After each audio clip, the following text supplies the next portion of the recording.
네, 본문 말씀으로 분주함을 이기는 거룩한 멈춤, 분주함을 이기는 거룩한 멈춤이라는 제목으로 말씀 나눌 때에 하나님께서 오늘도 이 말씀을 통해 우리에게 은혜 주실 줄 믿습니다.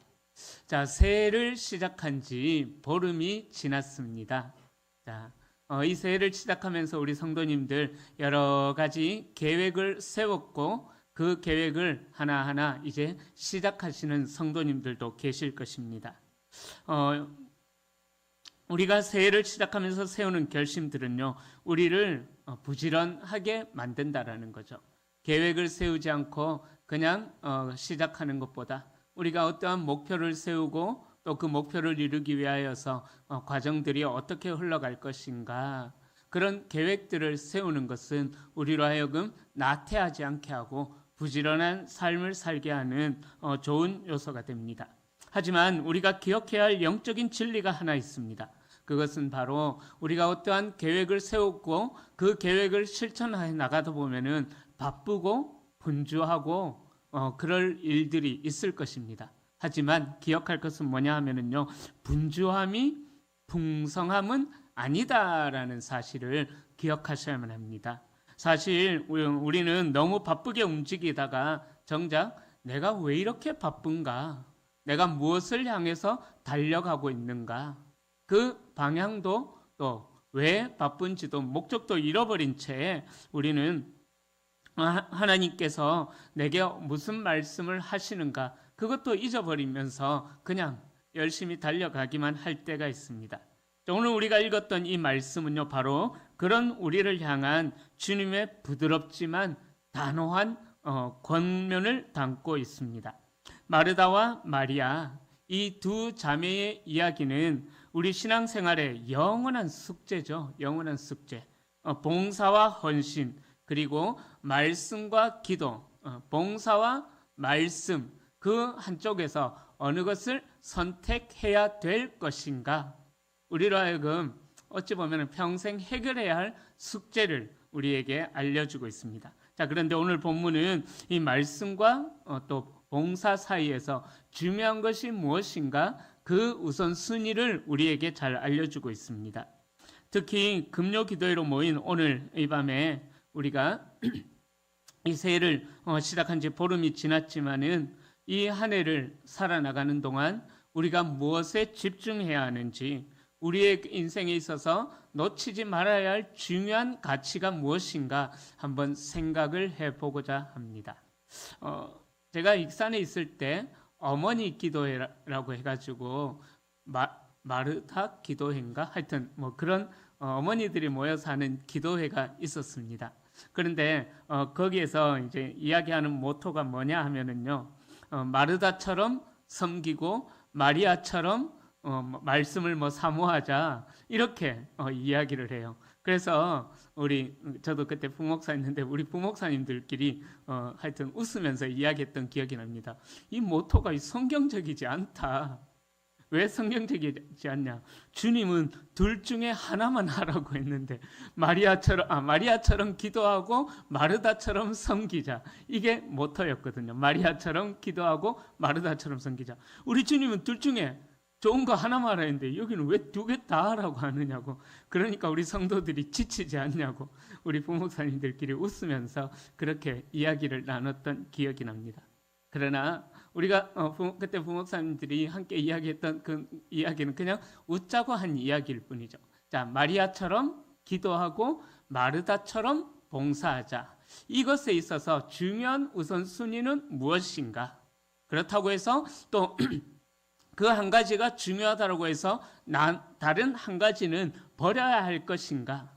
어찌 보면은 제가 말씀드렸던 대로 우리의 신앙생활에 있어서 정말 해결해야만 하는 평생의 숙제와도 같은 주제인 것입니다. 오늘 정말 우리가 다시 한 번 더 이 놓치지 말아야 할 것, 그것이 무엇인가 말씀을 통해서 깨달아서 우리의 삶에 적용해 볼 수 있기를 소망합니다. 자, 첫 번째로 분주함에 갇힌 헌신을 이야기합니다. 자, 마르다의 열심을 돌아봐야 된다라고 이야기합니다. 오늘 본문은 예수님께서 한 마을에 들어가셨을 때에 마르다라 이름하는 여자가 주님을 자기 집으로 영접하여 모셔드리는 그 장면으로부터 시작합니다. 38절을 보면은 마르다가 어떤 성격을 가지고 있었는지 우리는 충분히 상상할 수가 있습니다. 제가 생각할 때 이 마르다의 성격은 상당히 진취적이었고 적극적이었고 수동적이 아니라 능동적이었던 것 같습니다. 자, 이 능동적이었다라는 말을 기억하고 계십시오. 자, 그래서 이 38절에 보면은 마르다는 주님을 대접하고자 하는 마음이 뜨거웠기에 예수님을 위하여서 자신의 집을 능동적으로 기꺼이, 피동적 수동적이 아니라 능동적으로 기꺼이 개방합니다. 너무나 귀한 헌신이죠. 그런데 문제는 40절에서 곧바로 발생합니다. 자, 40절에 보면은 마르다는 준비하는 일이 많아 마음이 분주한지라 그렇게 이야기합니다. 여기서 분주하다라는 말 헬라어의 원어는요 페리스파오라는 단어를 사용해요. 자, 이 페리스파오는 제가 능동적이다 기억하고 계셔야 된다고 했잖아요. 자, 이 페리스파오는 수동적인 단어입니다. 그러니까 사방으로 끌려다니다 또 정신없이 흩어지다 이런 의미가 있습니다. 그러니까 이 수동태 단어를 사용하는데 마르다는 주님을 위해서 주님을 기쁘시게 해드리기 위해서 봉사와 헌신이라는 것을 시작해요. 그런데 어느 순간 하다 보니까는 주님보다 자신이 해야만 하는 일들, 자신이 감당해야만 하는 일들의 마음이 빼앗겨가지고 페리스파오 수동태 여기저기 그냥 막 끌려다니고 있다라는 거죠. 끌려다니고 있었던 것입니다. 우리의 모습이 이와 같을 수도 있습니다. 우리가 주님을 사랑한다라고 말하면서 어떠한 계획들을 세웁니다. 주님을 위해서 더 많이 봉사하고 주님을 위해서 더 많이 헌신하겠다라고 결단하면서 우리가 세운 계획들을 따라서 충성을 다해 헌신하고 봉사합니다. 하지만 그 세웠던 목표가 오히려 우리에게 짐이 되어가지고 우리를 여기저기 막 끌고 다닌다라는 거죠. 일에 치이고 관계에 치이고 또 시간에 치이다 보니까 우리의 마음이 사방팔방으로 흩어져 버리게 된다라는 것입니다. 자, 그러다 보니까는 어떻게 마르다의 모습에서 어떠한 결과가 나타날까요? 바로 우리는 이렇게 사방팔방 끌려다니는 마르다의 모습에서 경계해야 할 것을 배우게 되는데 바로 비교와 원망이라는 것입니다. 그녀는 분주함 속에서 주님 곁에 앉아있는 동생 마리아를 보게 됩니다. 그리고 주님께 나아가서 항의를 합니다. 40절 뒷부분에 주여 내 동생이 나 혼자 일하게 두는 것을 왜 그냥 냅둡니까? 자는 뭔데? 그죠? 자는 뭔데? 왜 냅두십니까? 자한테 이야기해가지고 내를 좀 도와주라 해주이소. 쉽게 말하면 이렇게 주님한테 막 마르다가 따지고 드는 거예요. 왜요? 일단 마음속에 비교하는 마음이 또 원망하는 마음이 생겼기 때문인 거예요. 이것이 바로 분주함의 독소라는 사실입니다. 내 마음이 주님께 고정되어 있지 않고 일에 치일 때에 우리는 곁에서 함께 그 길을 걸어가고 있는 지체들을 원망하고 비교하게 된다라는 거죠.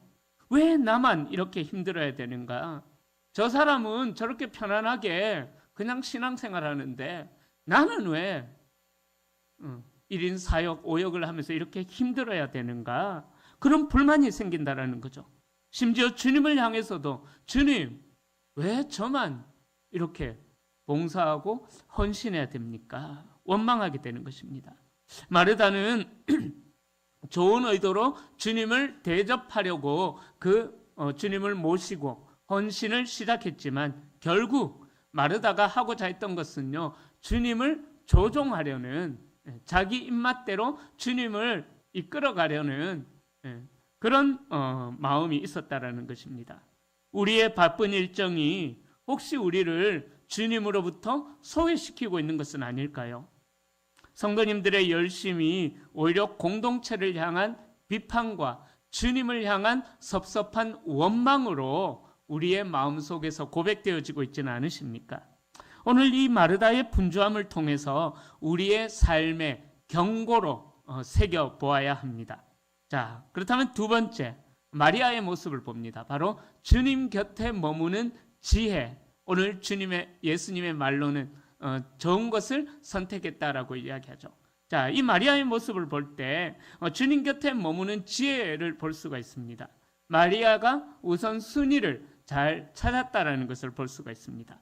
자, 마르다가 부엌에서 분주하게 움직이고 있을 때에 동생 마리아는 전혀 다른 곳에 있었습니다. 39절에 보면은 그에게 마리아라 하는 동생이 있어 주의 발치에 앉아 그의 말씀을 듣더니, 이 마리아는 주님 바로 밑에 앉아가지고 살짝 비스듬히 누워가지고 주님 말씀을 듣는데 집중했다라는 거죠. 자, 여기서 주의 발치에 앉았다라는 이 표현은요, 당시에 어떠한 제자들이 스승으로부터 가르침을 받았을 때에 취하는 자세를 의미합니다. 자, 그러니까 마리아는 예수님을 단순히 손님으로 정하지를 않았다라는 것입니다. 마리아는 손님으로 대접하는 것을 넘어서서 자신의 목마름, 말씀에 대한 갈증을 채워주시는 스승님이요 메시아로 대하고 있었다라는 거죠. 이 마리아는 지금 이 순간 자기에게 필요한 것이 헌신이나 봉사, 그런 또 육의 양식이라기보다는요, 바로 주님의 입에서 나오는 말씀, 그 생명의 양식을 마리아는 사모하고 있었다라는 것입니다. 자, 성경학자들은 이렇다고 해서 마리아가 게으르다거나 눈치가 없어서 주님 발치에 앉아 있었다라고 이야기하지 않습니다. 그 마리아 역시 언니 마르다의 수고를 분명히 알았을 것입니다. 하지만 마리아는 지금 이 순간에 놓쳐서는 안 되는 것이 결정적인 기회가 무엇인지를 분별하는 지혜가 있었던 것입니다. 우리의 바쁜 일과 속에서 우리가 마리아처럼 주님의 발치 아래에 앉아서 머무르는 것, 이것이 무엇을 의미하겠습니까? 이것은 바로 멈춤의 신앙을 이야기하고 있는 것입니다. 세상은 끊임없이, 특히 우리 한국 사회는 끊임없이 더 빨리, 더 많이를 외치고 몰아붙입니다. 하지만 주님 발치에 앉아 있는 것은 그 바쁜 일과를 멈추고 우리의 마음이 놓치고 있었던 것은 없는지, 우리가 하나님 앞에 기도하는 순간을 통해서 우리의 마음을 돌아봐야 된다는 의미입니다. 그러니까 하나님의 말씀을 묵상한다라는 것은요, 말씀은 듣는다라는 것은 나의 명철을 의지하지 않고 하나님의 지혜를 구하는 겸손한 엎드림이 된다라는 것입니다. 우리는 가끔씩 이렇게 이야기합니다. 너무 바쁘다 보니까 기도할 시간이 없다라고 이야기합니다. 하지만 종교개혁가 했던 마틴 루터는요, 이렇게 이야기합니다. 너무나 바쁘기 때문에 하루에 3시간은 기도합니다. 너무 바쁘기 때문에. 자, 이 마틴 루터는요, 기도가 노동이 아니라 노동을 가능케 하는 힘의 근원이었기 때문에 이 루터는 바쁠수록 기도합니다라고 고백했었던 것입니다. 성도님들, 주님은 늘 우리 곁에 계시지만 우리가 주님께 온전히 집중하여서 하나님의 말씀을 듣는 시간은 저절로 생기지 않는다라는 거예요. 루터가 이야기했던 것처럼 의지를 다하여서 시간을 떼어놓고 주님 앞에 머무르는 그 시간이 우리에게 있어야만 하는 것입니다. 그래서 저도 새벽에도 기도하지만은 사무실에 출근하면은 가장 먼저 한 30분에서 1시간 정도는 저도 가끔씩 그런데 바빠서 기도 못할 때도 있지만, 가능한 하여튼 최소 30분 이상은 사무실에 일과를 시작하기 전에 말씀 읽고 기도하는 시간을 가지면서 하루의 일과를 시작합니다. 사랑하는 성도님들, 우리가 주님을 위하여서 무언가를 드려야 한다라는 강박을 내려놓고 주님이 나를 위하여서 무엇을 말씀하시는가 주님이 나를 위하여서 어떤 일을 행하시는가, 이것을 묵상하는 시간이 우리에게 먼저 있어야 되는 것입니다. 이것이 우리가 놓치지 말아야 할 우선순위가 되는 것입니다. 올해 우리 성도님들의 일정 참 바쁘실 것입니다. 그 바쁜 일정들 속에서 주님 앞에 앉아서 주님과 얼굴을 대면하는 것처럼 하나님의 음성에 귀 기울이는 시간은 얼마나 여러분들의 계획 속에 많이 배정이 되어져 있습니까? 마리아는 특별한 사람이 아니었습니다. 또 마리아가 앉아있던 그 자리도 특별한 사람이 앉는 자리가 아니었습니다. 바로 주님을 사랑하는 모든 성도가 앉아 있어야 할 자리가, 사수해야 할 자리가, 생명과도 같은 자리가 하나님의 말씀 앞에 앉아서 말씀을 사모하고 또 하나님의 마음을 얻기 위하여서 기도하는, 그것이 우리의 우선순위가 되어야만 하는 것입니다. 자, 그래서 세 번째로 주님은 결코 빼앗기지 말아야 할 한 가지를 이야기하는데요. 바로 주님께서 인정하시는 그 가치를 가장 먼저 선택해야 될 것을 말씀합니다. 자, 마르다의 불평에 대하여서 예수님은 의외의 대답을 주십니다. 41절과 42절인데요. 우리 함께 41절과 42절을 읽어보겠습니다. 주께서 대답하여 이르시되 마르다야 마르다야 내가 많은 일로 염려하고 근심하나 몇 가지만 하든지 혹은 한 가지만이라도 족하니라. 마리아는 이 좋은 편을 택하였으니 빼앗기지 아니하리라 하시니라. 아멘. 자, 41절과 42절 말씀 기억하고 계십시오. 자, 주님은 마르다의 이름을 두 번이나 부르시죠. 이는 책망이라기보다는 어찌 보면은 안타까움이 섞인 예수님의 애타는 부르심인 것입니다. 이런 의미가 있을 것입니다. 마르다야, 나는 너의 수고를 잘 알고 있다. 하지만 네가 지금 많은 일 때문에 정작 가장 귀한 것을 잃어버리고 있구나. 이런 의미가 41절과 42절의 의미입니다. 주님은 우리가 어떠한 일들을 할 때에 그 일을 완벽하게 치러내는 것, 또 그 일을 통해서 어떠한 대단한 열매나 성과를 내는 것, 감동하실 수도 있습니다. 그러나 꼭 그것만이 중요한 것이 아니다라는 사실을 이야기합니다. 주님께서 진정으로 원하시는 것은 바로 주님 자신, 그리고 우리 자신이라는 거예요. 예수님은 마리아가 이 좋은 편을 택했다라고 말씀하고 계시는데요. 여기서 좋은 편이라는 것은요, 바로 하나님 나라의 영원한 시간과 가치를 선택했다라는 것을 의미합니다. 그러니까 세상의 일들은 우리가 아무리 완벽하게 해낸다고 할지라도요, 시간이 지나면은 사라져버리게 되어 있습니다.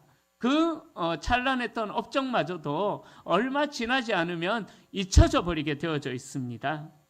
그러니까 우리가 새해의 목표들도 달성하고 나면은 또 다른 목표가 우리를 압박할 것입니다. 제가 우리 대구성도교회에 처음 부임했을 2023년 10월 달에요. 10월 중순에 그때 우리 성도님들 이제 평균 출석 숫자가 100명에서 110여 명 정도 출석을 했었습니다. 하나님께서 2년 동안 우리 교회에 은혜를 많이 베풀어 주셔가지고요. 일단은 등록하신 분들만 해도 2024년에 한 12분, 2025년에 주일학교까지 포함해서 21명, 작년부만 16분 등록을 했습니다. 참 아쉽게도 100% 정착은 못했지만 그래도 한 80%는 하나님께서 은혜 주셔서 정착을 했습니다. 자, 그래서 출석 인원이 좀 늘어난 것 같아요. 잘 올라가다가 아쉽게도 이게 좀 안타깝다라고 해야 될까요? 우리 교회에 어르신들이 많다 보니까는 어떤 분들은 요양병원에 들어가시고 또 집에서 요양하시고 그러다 보니까는 새 가족이 많이 등록되어졌음에도 불구하고 그냥 출석이 또 비슷해져 가는 거예요. 그래도 감사하게 처음 부임했을 때보다는 한 20분 정도가 그래도 더 늘어나긴 늘어났어요. 지난 주일 보니까 130 131분, 132분인가 하여튼 그렇게 출석했더라고요. 2024년도에 시작할 때는 25년도에 시작할 때는 120대 평균으로 출석했는데 지금은 올해는 130대로 그래도 감사하게 이렇게 출발합니다. 자, 이렇게 조금씩 그래도 하나님께서 은혜 주셔서 우리 교회의 평균 출석 숫자가 늘어나고 있는데요. 그런데요, 이 목표를 또 이루어낸다고 했을 때 내년에 가면은 또 올 연말에 가면은 130에서 더 또 늘어나는 것을 목표로 세워야 되겠죠. 그죠? 그래서 2027년도에는 한 150으로 최소한 출발을 한다거나 그렇게 해야 되겠죠. 자, 제가 무슨 말씀을 드리려고 하냐면요, 우리가 어떠한 일을 잘 해낸다고 할지라도 그 목표를 세우고 나면은 또 다른 목표가 어찌 보면은 우리를 압박한다라는 거죠. 하지만 주님의 말씀을 듣고 주님과 교제하면서 쌓아 올린 영적인 자산은요, 결코 우리를 압박하거나 또 빼앗기지 않는다라는 것입니다. 우리가 말씀과 기도의 우선순위를 세워야 하는 이유가 바로 여기에 있다라는 거예요. 이 말씀과 기도는요, 우리의 삶의 중심을 잡는 배의 닷과 같은 역할을 하는 것입니다. 닷이 깊이 내려진 배는 파도가 쳐도 떠내려가지 않는 것입니다. 그러니까 이 말씀은 우리 발에 시편 119편의 말씀처럼 우리 앞길에 또 내 발등에 빛이 된다라고 이야기하고 있습니다. 어두운 밤길을 걸을 때에 전체 지도를 다 알지 못한다고 할지라도 우리의 걸음을 비추는 불빛만 있다면은 우리는 한 걸음 한 걸음 나아갈 수가 있다라는 거죠. 자, 그렇다면 네 번째로 무엇을 선택해야 할 것인가? 여기서 이제 고민이 되어집니다. 자, 주님이 마리아의 선택을 가치 있게 봤다라고 해서 그렇게 마리아의 선택을 강조한다고 해서 마르다가 흘린 땀방울과 마르다의 헌신을 절대로 가볍게 여겨서는 안 되는 것입니다. 사실 오늘 예수님과 제자들이 이 집에 머물면서 평안히 쉴 수 있었던 것은 그 이유가 무엇이겠습니까? 바로 마르다의 헌신이 있었기 때문에, 마르다의 집을 내어줌이 있었기 때문에 주님과 제자들이 편안하게 그 마르다의 집에서 쉴 수가 있었던 것입니다. 또 이 주님이 배부르게 드실 수 있었던 이유는 무엇입니까?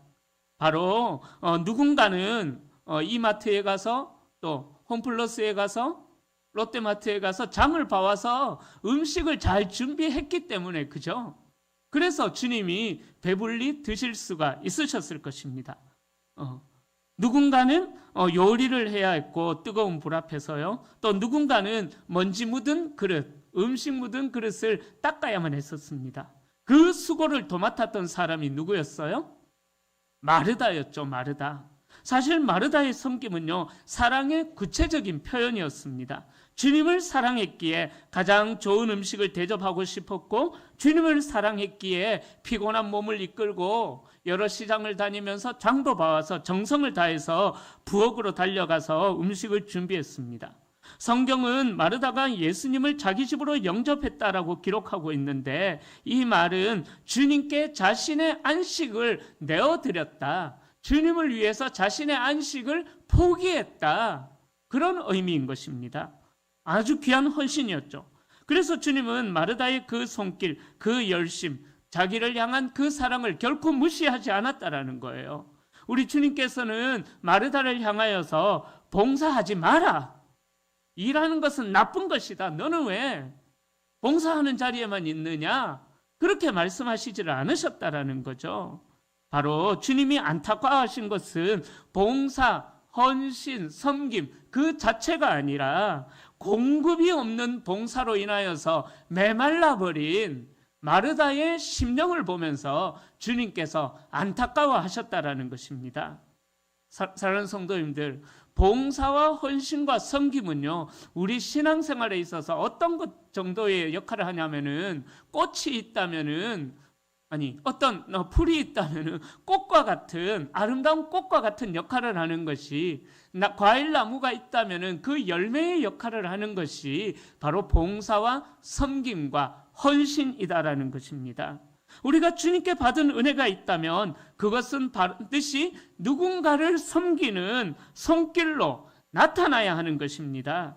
주방에서 밥을 짓는 손길, 또 주일학교에서 봉사하는 손길, 아무도 모르는 방송실에서 수고하는 손길들, 찬양대로 수고하는 손길들, 카페에서 봉사하는 손길들, 또 안내로 섬기는 손길들, 예배의 찬양팀으로 섬기는 손길들, 이러한 분들이 있기 때문에 우리 교회가 더 풍성해지고 우리의 예배가 감격이 넘치는 예배가 되는 것이죠. 또 우리가 편안한 쉼도 안식도 가질 수가 있는 것입니다. 그러기에 모든 봉사는 주님이 기뻐 받으시는 향기로운 제물인 것입니다. 다만 우리가 기억해야 할 지혜가 있는 거예요. 봉사가 짐이 되지 않고 복이 되려면은 반드시 마리아의 자리에서 영적인 공급을 받는 것, 그것이 우선이 되어야 하는 것입니다. 기름 없는 등불이 빛을 낼 수 없는 것처럼 말씀의 공급이 없는 봉사는요, 금방 바닥을 드러내고 원망을 드러내게 되어 있는 것입니다. 그래서 주님은 마르다에게 이렇게 말씀하시는 거죠. 마르다야, 네가 나를 위해 준비한 음식이 너무나 귀하다. 하지만 그 일을 기쁨으로 감당하기 위하여서 너의 영혼이 먼저 말씀 앞에 앉아 있지 않으렴. 네가 지치지 않고 나를 섬기기를 원하기에 나는 네가 잠시 내 곁에서 말씀을 듣고 생명을 얻기 원한다. 주님의 말씀은 그런 의미가 있는 것입니다. 그러므로 사랑하는 성도님들, 우리 성도님들의 봉사는 고귀합니다. 여러분들의 헌신은 하나님 나라의 보석과 같을 것입니다. 올해 우리 성도님들에게 맡겨진 그 봉사의 자리를 끝까지 기쁨으로 지켜내기 위해서 먼저 주님의 발치 아래 앉아서 말씀을 들음으로, 또 말씀을 사모함으로, 기도함으로 영적인 은혜를, 능력을 공급받으십시오. 하늘의 힘을 공급받으셔야만 합니다. 마리아의 마음으로 말씀으로 채우고 그 다음에 마르다의 손길로 세상을 섬겨야만 합니다. 제가 말씀드렸던 것처럼 마틴 루터 그 종교개혁자가 이야기했던 것처럼 우리가 너무 바빠서 기도할 수 없다. 그러면은 차라리 봉사를 쉬는 것이 좋습니다. 그렇지 않다면은 봉사하다가 상처받게 되고 헌신하다가 주님을 떠나가게 되는 일들도 일어날 것입니다. 그러기에 여러분들의 헌신이 빼앗기지 않는 기쁨이 되기 위하여서 늘 우선순위를 어디에 둬야 하느냐 점검을 하셔야만 합니다. 그래서 마지막 5번째로 경계해야 할 태도가 무엇인가 우리에게 이야기해 주는데, 그것은 바로 말씀을 핑계 삼아 섬김의 책임을 회피하려고 해서도 안 된다라는 것입니다. 그런 영적인 안일함이 있으면 안 되는 것입니다. 어떤 분들은 그렇게 이야기하는 분들이 있습니다. 나는 마리아 스타일이다. 그래서 봉사하기보다는 말씀을 듣고 기도하는 자리에 있는 것이 내 체질에 맞다라고 말하면서 공동체가 함께 짊어져야 할 수고의 짐을 다른 이들에게 떠넘기곤 합니다. 그런데 이런 현상이 또 어떤 분들에게 나타나냐 하면은요, 1년 동안 정말 충성을 다해서 헌신하고 그 자리를 다른 분들에게 물려준 분들에게 또 그런 현상들이 또 나타날 수도 있다라는 거예요. 내가 1년 동안 열심히 2025년도에 열심히 충성하고 헌신하고 이제 차례가 되어서 다음 타자에게 물려줬으니까 아이고 나는 이제 그만 좀 쉬어야지. 이런 마음을 품어서는 안 된다라는 것입니다. 바로 이 교회 공동체는 함께 짊어져야 할 그 짐이 있다라는 거예요. 그래서 갈라디아서 6장 2절에도 그렇게 이야기합니다. 너희 짐을 서로 져줘야 된다. 내가 그 자리에서 1년 동안 열심히 충성하고 끝났다면은 이제 뒤에 서서 조용히 그 자리에서 섬기는, 내가 지나왔던 그 길을 섬기는 그 분들을 또 뒤에서 조용히 조력해주는 그러한 마음이 있어야 된다라는 거예요. 우리 한국 교회에 이런 제도가 있어요. 증경회장, 명예회장, 제가 노회 가 보니까 우리 증경 하여튼 으로 계시는 분들이 너무 많으시더라고요. 정말 많습니다. 자, 이 증경으로 또 계시는 분들, 그죠? 어떻게 해야 할까요? 아이고, 나는 끝났으니까 이제 너네가 알아서 해라 하면서 뒤로 물러서 있어야 될까요? 아니면은 또 그분들이 더 잘 섬길 수 있도록, 지금 현역들이 더 잘 섬길 수 있도록 기도로 도와주고, 때로는 물질로도 섬겨주고 격려해주고, 그런 자세들도 필요하다라는 것입니다. 이것이 바로 공동체가 함께 짊어져야 할 수고의 짐이다라는 거예요. 나는 이렇게 했는데 너는 왜 그렇게 하니? 그게 아니라, 그죠? 격려해주고 섬겨주고, 마르다야 너는 왜 이렇게 일을 이렇게 감당하고 있니? 이게 아니라, 마르다야 수고가 많구나, 내가 밥 한번 사줄게. 그런 격려의 자세도 우리가 함께 수고의 짐을 지는 모습이다라는 것입니다. 이 누가복음 10장의 문맥을 자세히 살펴보면은요, 마르다와 마리아의 이야기 바로 앞에 어떤 이야기가 나오냐 하면은 선한 사마리아인의 이야기가 나옵니다. 이 사마리아인의 비유에서 주님은 결론적으로 이야기하시죠. 가서 너도 그 사마리아인처럼 해야 된다. 그러고 나서 그 다음에 어떤 사건이 나오느냐? 마르다와 마리아의 이야기가 나오는 거예요. 그러니까 그렇게 하려면은 선한 레위인이 아니라 선한 사마리아인처럼 그런 섬김과 봉사와 헌신을 하려면은, 마르다와 같은 그런 섬김과 봉사와 헌신을 하려면은 가서 너도 그와 같이 행하려고 하면은 먼저 하나님 곁에 앉아서 머물러 말씀을 들어야 된다. 그것을 주님이 강조하고 있는 것입니다. 그래서 야고보서 기자는 우리에게 준엄하게 경고합니다. 행함이 없는 믿음은 죽은 것이니라. 마리아의 자리가 귀한 이유는 그것이 섬김을 피하는 도피처이기 때문이 아니라 더 큰 사랑으로 섬기기 위한 충전소가 마리아가 앉아 있었던, 말씀 아래 앉아 있었던 주님 발치 끝이었던 것입니다. 거기서 충전을 받고 섬김과 헌신과 봉사의 자리로 나아가야 되는 것입니다. 그래서 주님은 우리를 당신의 발치로 부르신 후에 그 다음에 세상으로 나아갈 것을 주님이 원하신다라는 거죠.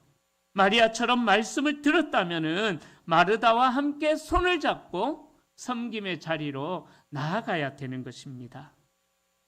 만약 우리가 말씀 앞에 머무는 것은 좋아하면서도 누군가의 발을 씻기고 교회의 굳은 일을 감당하기를 싫어한다면은, 그 일에 인색하다면은 그 사람은 아직 주님의 말씀을 온전히 들은 것이 아닙니다. 주님은 우리를 듣기만 하는 그러한 구경꾼으로 부른 것이 아니라 들은 말씀을 살아내야 하는, 실천해내야 하는, 행하는 제자로 주님은 저와 우리 성도님들을 부르셨다라는 것입니다. 그러기에 올해 이 새해를 시작하면서 무엇보다도 말씀의 은혜를 사모하십시오. 여러분들 주일 또 평일 이런 예배 때만 말씀을 사모하는 것이 아니라 매일매일의 삶 속에서 먼저 하루를 시작하기 전에 하나님의 말씀 앞에 앉아서 그 은혜를 사모하고 먼저 하루를 시작하십시오.